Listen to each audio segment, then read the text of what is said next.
This happened about 3 years ago when my daughter, Kloe, was 16 and started dating a boy named Diego, who was 17. It was her first serious relationship, and while I tried to act calm on the outside, inside I was quietly freaking out. Kloe had been talking about Diego for weeks before I even met him, how smart he was, how he was planning to go to a great college after graduation. I wanted to believe her, but as someone who remembered being 16 myself, I knew how easy it was to fall for someone who just told you what you wanted to hear. When Diego finally came over, he was polite, good eye contact, firm handshake, all the right manners. But something about him felt a little too polished, like he was performing for the parents. My husband thought he seemed fine, but husbands can be so clueless sometimes. I wasn't convinced. I needed to know who Diego really was when no adults were watching, not in a creepy way, just as a concerned mom who wanted to make sure her daughter was being respected. So, I came up with a plan. I invited Diego over for dinner one night when my husband was working late. Before dinner, I told Kloe I had to run to the store to grab dessert and would be back in 20 minutes, but I actually planned to be gone for an hour.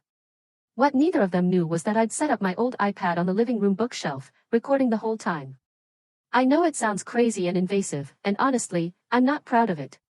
But my protective instincts kicked in hard. To make everything look normal, I even texted Kloe from the store asking what kind of ice cream they wanted. Meanwhile, I sat in my car at the end of the block for an hour, scrolling through my phone, feeling like a total psycho. When I got home, they were sitting on opposite ends of the couch, watching TV. Everything seemed completely normal. Diego even jumped up to help me with the groceries, which just made me feel worse about spying. Later that night, after Diego left, curiosity got the best of me, and I watched the video. To my surprise, they barely even touched the entire time. They just sat together, watching TV and talking about school.